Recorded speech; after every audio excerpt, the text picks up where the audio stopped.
하나님 말씀은 전도서 7장 8절에서 10절까지.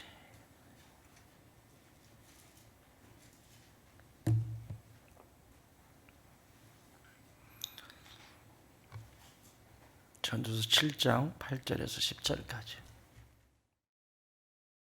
한 목소리로 봉독합니다. 시작. 일의 끝의 시작보다 낫고 참는 마음이 교만한 마음보다 나으니 급한 마음으로 노를 바라지 말라. 노는 우매한 자들의 품에 머무름이니라. 옛날이 오늘보다 나은 것이 어찌미냐 하지 말라. 이렇게 묻는 것은 지혜가 아니니라. 아멘. 일이 끝이 시작보다 낫다. 일이 끝이 시작보다 낫다. 마지막이 중요하다는 얘기죠. 마지막이 중요하다. 인생도 마지막이 중요해요. 젊은 날에 별짓을 다 하고 다녀도 노년에 그 노년에 이르러서 열매들을 맺어가는 것이 그것이 하나님이 창조하신 질서입니다. 이 세상의 모든 것들이 그렇게 질서대로 움직여가고 있죠. 봄이 되면 꽃이 펴서 열매를 맺고 가을이 되어서 추수를 하는 것처럼 인생에도 사계절이 있고 인생에도 그 마지막 말년이 중요합니다. 그래서 특히 우리 젊으신 분들 지금부터 지금 고생하는 건 얼마든지 하실 수 있죠. 노년에는 고생하시면 안 돼요. 알았어요? 근데 이 새벽에 왜 오셨어요? 여기가 어디라고? 노년에 무엇보다도 노년에 가장 중요한 것은 우리의 태를 통해서 이 세상에 태어난 자녀들이 믿음의 길을 걸어가고 부모보다도 더 아름답고 복된 영적 여정을 걸어가는 것, 그것이 우리의 소망이어야 합니다. 그 모습을 보고 눈을 감을 수 있는 것이 얼마나 복이에요.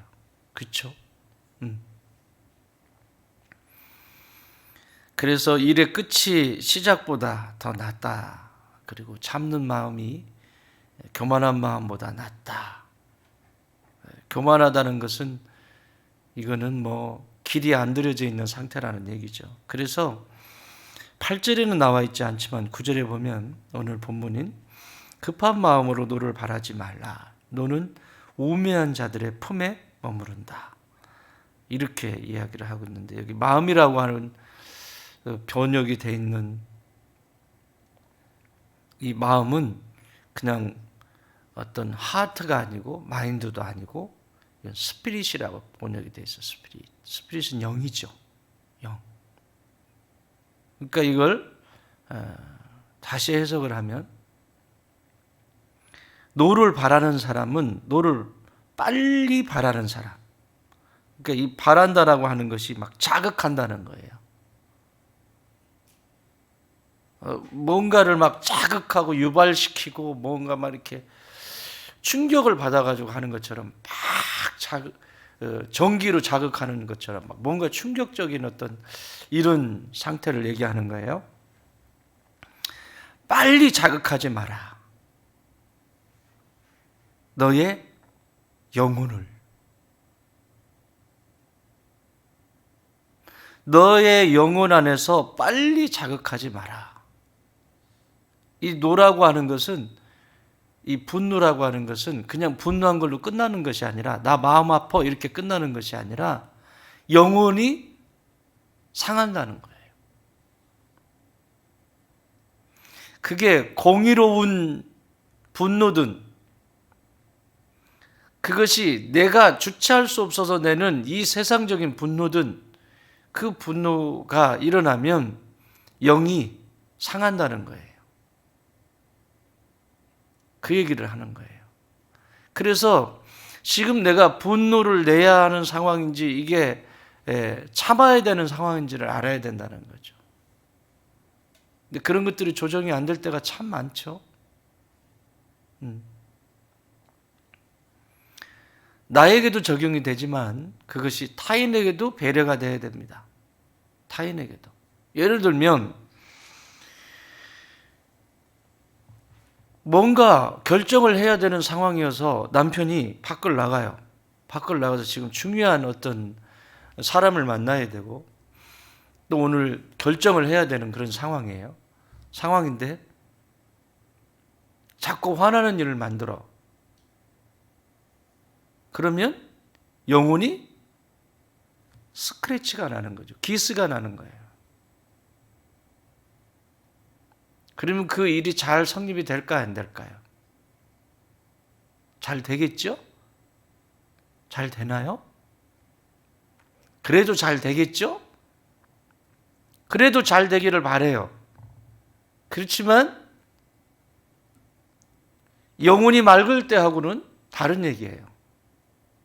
그렇죠? 그래서 참으라는 얘기예요. 그래서 내가 생각이 옳은 것 같고 내가 주장하고 싶고 내가 화내고 싶지만 그래도 지금 그럴 때인지 아닐지는 상황 파악을 잘 하라는 얘기죠. 그런 경우들이 많죠. 한참 긴장을 하고 있는데 여러분 남편이 얼마나 긴장하겠어요. 밖에 나가서. 아내도 역시 뭔가 결정을 할 때 긴장하지 않겠습니까? 근데 거기에 자꾸 뭐라 그러지? 그걸 뭐라 그러지? 염장 지른다 그러나? 응? 자꾸 염장을 지르는 거예요. 그 영혼이 상한다는 거예요. 그래서 그냥 마음이 상해 이 정도가 아니라 스피릿이라고 번역이 되어 있다니까요. 스피릿. 마음이 상하는 게 영혼이 상하는 거예요. 영혼이 상하는 그 상태를 이야기합니다. 그 사람은 마치 그 어리석음이 그 어리석음을 품고 있는 사람과 똑같다. 완전히 그러니까 미련함이 극치 이런 표현을 쓰면 되겠네요. 중요할 때 그렇게 염장을 지르는 사람은 미련해도 그렇게 미련한 사람은 없다. 자기는 굉장히 지혜로운 것 같은데 매우 미련한 사람입니다. 사랑하는 여러분, 부부로 살아가고 또 성도와 지체들이 서로 살아가는데 정말 어떤 때는 긴장감이 있기도 하고 어떤 때는 지금 매우 조심을 해야 되는 상황도 있고 여러 가지 것들이 있잖아요. 분위기 파악을 잘해야 합니다. 안 그러면 가장 미련하고 어리석은 이 모든 것을 품고 있으면서 품고 있는지 모르게 되는 이런 일들이 일어난다는 거죠. 노를 바라는 것은 영혼에 스크래치가 나는, 기스가 나게 되는 이런 상태가 돼요. 그래서 7절에서는 끝을 보고 노하지 말고 9절에서는 과거를 보고 노하지 마라. 옛날이 오늘보다 나은 것이 어찌미냐 하지 말라.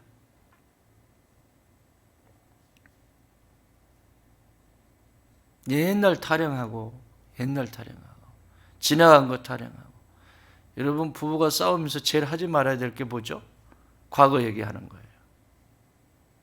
제일 하지 말아야 될 게 과거예요. 아니, 지금 이 문제도 해결이 안 돼가지고 지금 어떻게 해야 될지도 미련에 빠져가지고 자기는 똑똑한 줄 아는데 미련에 터져가지고 현재 일도 지금 해결이 안 되는데 무슨 과거까지 가져와가지고 그 과거를 해결해보게 이건 뭐 하자는 거죠? 이건 진짜 불 지르는 거죠, 이거는요.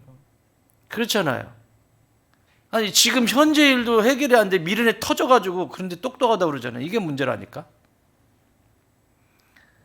미련한데 미련하지 않다고 착각하는 게 이게 또 큰 문제라니까. 아니, 지금 일어난 문제도 지금 일어난 이런 갈등도 해결을 못해서 그냥 막 쩔쩔매고 있는데 왜 또 과거의 거를 가져와가지고 화를 불러일으키고 뭐 하자는 거죠, 그거. 절대 하지 말아야 될 일들이에요. 절대 하지 말아야 됩니다.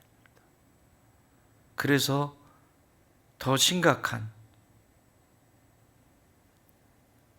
상태가 되는 거죠.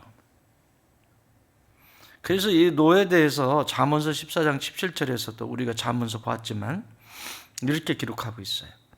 노하기를 속해하는 자는 어리석은 일을 행하고 악한 계교를 꾀하는 자는 미움을 받는다. 앞뒤 생각하지 않고 그냥 화부터 내는 사람들.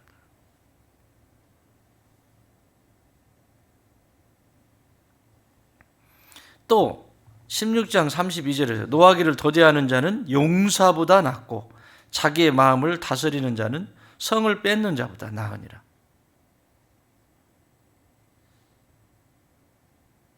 계속 이런 일들이 일어나죠. 그래서 야고보는 야고보서 1장 19절에서 내 사랑하는 형제들아 너희가 알지니 사람마다 듣기는 속히 하고, 왜 이렇게 분노하냐면 남 얘기 안 듣는다는 얘기죠. 안 듣고 자기가 생각하는 거예요. 듣기는 속히 하고 말하기는 더디해라. 말하기는 더디해라. 그리고 그 다음에 성내기도 더디해라. 이렇게 얘기하고 있습니다. 참 우리의 감정이라고 하는 것이 복잡하죠.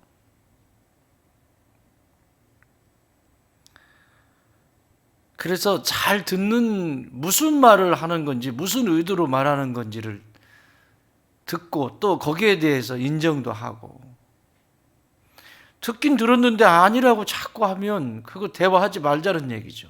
그렇죠? 들었으면 반응을 해야 될 거 아니에요. 그래, 알아들었다, 깨달았다, 뭐 이건 이렇다. 그래야 그 다음 얘기할 거 아니에요. 그냥 안 하면 얘기를 할 수가 없죠. 이런 일들이 미련한, 그리고 우리의 영혼에 상처를 입히게 되는 일들을 행한다, 이렇게 말을 합니다.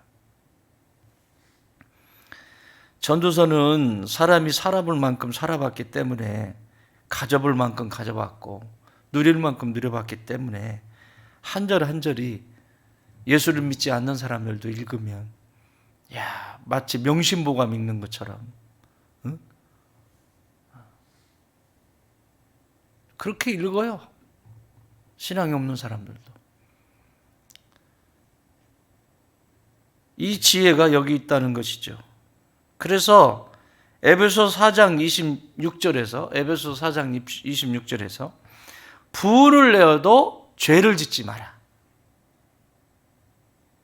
죄를 짓지 마라. 영혼이 상해지면요, 뭐부터 안 하죠? 하나님부터 안 찾죠. 어리석은 사람. 다투면 어디부터 가야 돼? 하나님 앞에 가야죠. 에이스 받으러.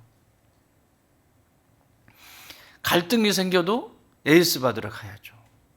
그런데 그거부터 안 한다니까. 죄를 짓지 말며 해가 지도록 붐을 품지 마라. 그러니까 오늘 일어나는 일들에 대해서 빨리빨리 해결을 해야지, 그걸 쌓아두면 가장 어리석은 사람이다. 계속 쌓아두면. 그러니까 부부가 싸웠는데 과거 얘기하는 것은 쌓아놨다는 거죠, 지금까지. 이거는 휘발유 뿌리는 거예요, 휘발유. 불난 집에 휘발유 갖다 뿌리는 거예요. 요즘은 왜 이렇게 자동차들이 문제들이 많이 생기는지. 맨 불난 차들이 왜 이렇게 많아요, 불차들이. 맨날 불났대, 어디 불나고 맨날 불났. 그냥 옛날처럼 그냥 힘들어도 덜그덕덜그덕 하고 가는 게 좋을 것 같아. 다 없어지고 자전거 타고 다녔으면 좋겠어. 그냥.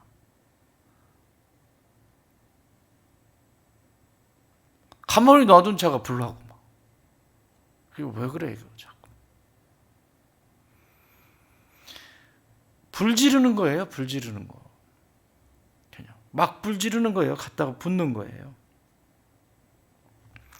이것이 우리 안에 일어나는 노라고 하는 것이죠. 자기 안에 꽉 차 있는 것이 터지게 되는. 그것이 터지지 않으려면 평상시에 소소하게 이야기들을 해야 되는데 이야기할 시간이 현대인들이 또 많지 않죠. 그러니까 한꺼번에 쌓아놨다가 한꺼번에 이야기하려고 하니까 이제 막 뭐부터 해야 될지 몰라. 이제 막 정신이 없죠. 그래서 터지게 됩니다. 자, 오늘 9절 급한 마음으로 노를 바라지 말라.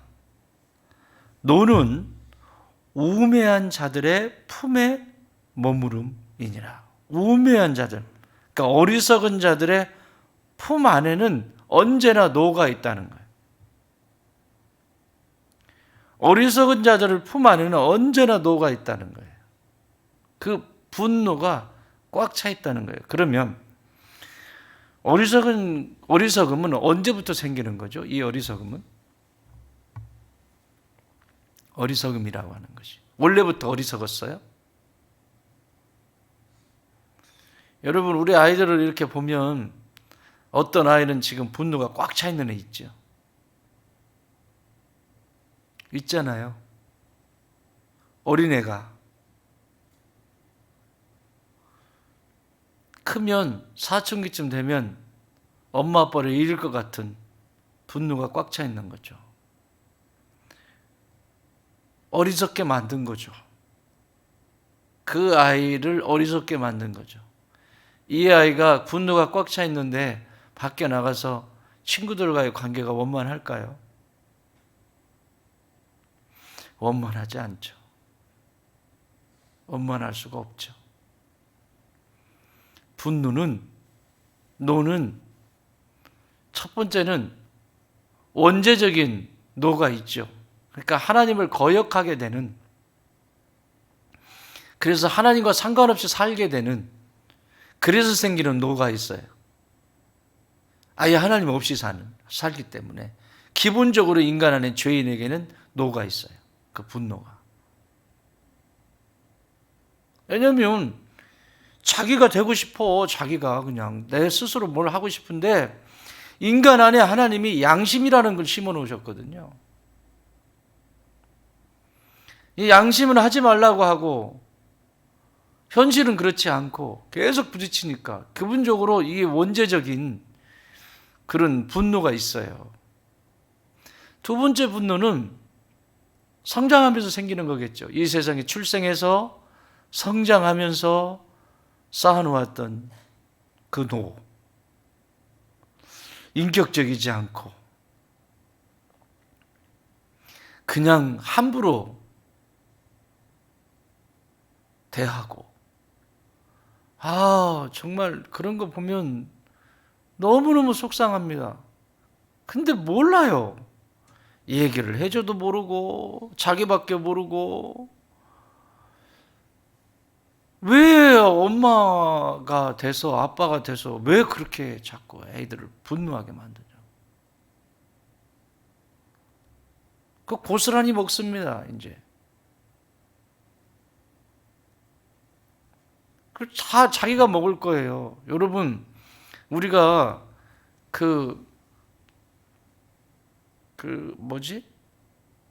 야채를 심잖아요.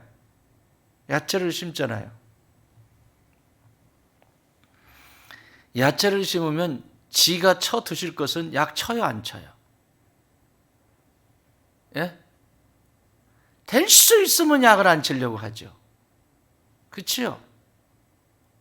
가서 벌레 잡아주고 막, 응? 근데 남이 먹는 건 농사를 안 져봤구나. 가보세요. 약을 얼마나 치나. 안 그러면 밖에 내놓을 수가 없어요. 상품으로. 안 사, 벌레 먹었다고. 사실은 벌레 먹은 게 좋은 건데 벌레가 먹고 남은 거 먹는 것이 제일 좋은 거예요. 사실은 벌레가 먹어도 괜찮다는 얘기잖아. 근데 깨끗한 건 이건 먹어도 그렇게 좋은 것이 아니라고요. 근데 자기가 먹을 것은 그렇게 약도 안 치고 그러는데 왜 새끼를 키우는 데는 왜 자꾸 약을 치지?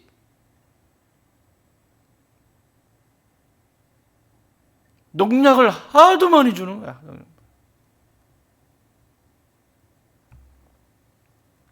분노의 농약. 제대로 크겠어요. 벌레 먹으면 그 벌레 먹은 거 보면서 아파할 줄 알고, 응? 그 벌레가 어디서 왔는지도 좀 그러면서 애들을 좀 대해주면 안 되나? 그거 고스란히 먹어요. 고스란히 먹어요. 농약 고스란히 먹습니다. 내가 뿌려놓은 농약 고스란히 먹어요. 그래서 분노가 아이들 안에 분노가 쌓이게 되면 이 아이가 어른이 됐을 때 그 노를 어떻게 바라겠어요? 일단은 먼저는 자기부터 해야 합니다. 그리고 타인에게 향하고 자기에게 향하고 엉망진창인 삶이 되는 거예요. 그러니까 지금 애기들 있거든요. 막 유치원, 이제 초등학교 저학년 막 이렇게 왔다 갔다 하는데, 그런데 좋은 모습도 봤어요. 아주. 여기 그 엄마 아빠가 교회 안 다니시는데 그 채린이라고 아세요? 알아요? 채린이? 몇 학년이에요? 4학년? 이야, 얘는 동생이 여동생이잖아요. 동생을 얼마나 잘 돌보는지 몰라. 재밌게 놀면서. 밖에 나가는데도 일반적이지 않아요. 이 밖에 나가면 보통 애들은 문 확 열고 그냥 나가버리잖아요. 지 혼자. 어? 근데 얘는 딱 문 열고 지 동생 뒤 따라오니까 문을 잡아주더라고. 문을 이렇게 잡아주고 있어. 이리 나와.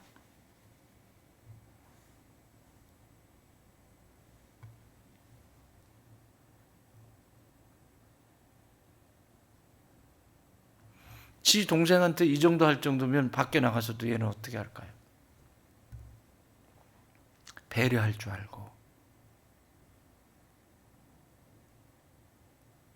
선한 것을 볼 줄 알고. 집 밖에 모르잖아. 여기 아파트에서 문을 열고 이렇게 들어가. 그러면 지만 문 열고 휙 닫아버리는 시대잖아요. 뒤에 사람이 가는데. 뒤에 사람이 가면 문 잠깐 좀 잡아주면 안 돼? 그것도 물건 들고 가는데.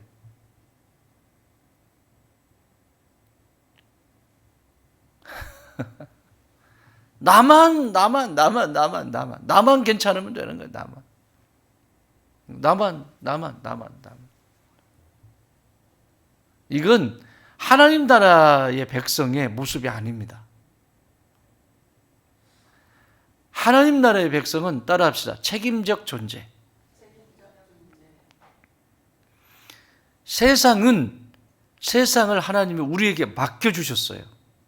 그래서 우리를 리더라고 부르시는 거예요. 하나님. 제사장이라고 부르시는 거예요. 그 얘기는 세상을 나에게, 하나님의 자녀에게 맡겨주셨다고. 세상을 일구어 가라고 맡겨주셨다고. 그런데 세상 속에 피해를 끼치고 다니면, 이 세상에 피해를 끼치는 주범이 되면 그분은 하늘의 사람이 아니지. 하늘의 사람의 모습은 아니죠. 그렇죠? 나밖에 모르고 나만 알고. 그래서 세상이 또 분노하는 거예요. 지금 보세요. 난리잖아요. 이 지구촌에. 어디? 저기 시리아 위쪽에 트리키엔 7.5, 7.8? 10만 정도를 예측하는데 10만 정도를 지금 찾은 사람은 지금 만 얼마인데 10만이 넘는 이게요. 이 땅이 이제 예수님이 오시는 건 두 번째 치고 이 땅이 우리에게 맡겨준 이 지구가 이제는 도저히 견딜 수가 없는 거예요. 견딜 수가 없는 거예요. 그냥 신앙 빼고 이 지구가 이제 도저히 참을 수가 없는 거예요. 분노가 꽉 차 있는 거예요. 쉽게 말하면. 누가 그랬어요, 이거? 내가 그런 거예요. 내가. 인간인 내가 그렇게 해놓은 거예요. 그렇게 해놓은 거예요.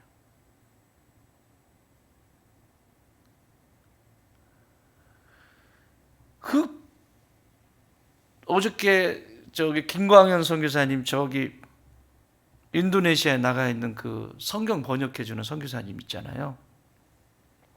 부족들 들어가서 언어 만들어 주고, 언어가 없으니까 글자가 없으니까 글자 만들어 주고, 그 글자로 성경을 번역해 주는 이런 사역을 하는데 몇십 년 걸리는 거거든요. 이런 거 하려면. 인도네시아에 들어가 계신데 급하게 이렇게 카톡으로 문자가 왔더라고. 기도해달라고. 거기도 5.5의 지진이 일어난 거예요. 그래서 수많은 사람들이 죽고, 또 반란군들이 또 일어나고, 그냥 복잡해요. 세상이 지금 불바다예요, 불바다. 그런데 이 모든 것 안에는 그리스도인의 책임이 더 크다. 이건 나와 상관이 없는 것이 아니라 내가 하나님의 자녀로 부름받았다고 하면 책임적인 존재로 살아가야 돼요. 책임적인 존재. 여러분이 직장 생활을 해도 책임적인 존재가 돼요. 사업을 해도 책임을 다하는 존재가 돼야 되는 거라고. 우리의 사업장이 잘 돼야 되는 이유는, 예를 들면 직원이 들어왔어요. 직원이 들어왔으면 그 직원 월급 또박또박 줘야죠. 그 사람도 가정이 있고 먹고 살아야 되는데, 그런 책임적인 존재를 다 하고, 뭐든지 제품을 제조하는 사람은 그 속에서 합법적으로 책임적인 존재를 다 하고, 아니 그게 합법적이어도 옳은 것이 아니면 하면 안 되죠. 쓰레기도 분리수거 잘하고, 최소한 안 쓸 수 없으니까 분리수거라도 잘하고 하는데 왜 막 갖다 때리고 막 하죠. 내려가 봐요. 내려가 보면 아주 웃겨. 여기 쓰레기장 가보면 막 그냥 봉투 싸가지고 그냥 갖다 넣는데 보면 병도 들어있고 뭣도 들어있고 아주 웃깁니다. 웃겨. 아주. 어디 멀리 가요? 우리 교회부터 얘기해야지. 내가 나 하나쯤이야 하는 이것이 가장 무서운 독이라고 그랬죠. 가장 무서운 암적인 존재라고 그랬죠. 근데 나 하나쯤이야 버려도 괜찮겠지가 아니라, 내가 이걸 분리하지 않으면 이 지구는 더 몸살한다. 그것도 하면 안 돼, 쓰면 안 되는 것들이잖아요, 사실은. 그런데 그럼에도 불구하고 그것을 잘 분리해서 다시 사용할 수 있다고 하면 가능한 일들이잖아요. 도울 수 있는 일들이잖아요. 그럼에도 불구하고 이제는 예수님이 오실 날이 그렇게 멀지 않은 것 같아요. 진짜 우리가 준비해야 되는 것은, 예수님 앞에 이렇게 설 때 얼마나 우리가 온전하겠어요. 그렇지만 예수님이 보실 때 잘했다, 칭찬할 수 있는, 그래도 칭찬 한마디는 들을 수 있는 그런 믿음의 성도들이 되었으면 좋겠습니다. 특별히 믿음의 여정을 걸어가는 저와 여러분 안에 있는 이 분노는 원죄로부터 올 수 있는 것도 있지만, 나의 육신의 부모님이 뭘 통해서 남아있는 것들이라면 하나님께 나가서 해결하고 치유받고 회복되어져서 정말 어느 곳에 어떻게 서 있어야 되는지 다시 살펴볼 수 있는 이 아침이 되었으면 좋겠고, 이 하루가 되었으면 좋겠습니다. 특별히 지금 이 지진과 이 기근, 그리고 세계적으로 이런 폭설과 폭우, 또 지금은 아니지만 여름 되면 또 폭염, 이 모든 것들의 지구촌에 일어나는 일들은 남의 일이 아니라 내 일이라고 하는 것, 특히 믿음의 사람들이 책임이라고 하는 것, 또 기도해 주시고, 또 어려움 가운데 있는 분들 위해서 기도해 주시고 함께 할 수 있는 그런 이 아침이 되었으면 좋겠습니다.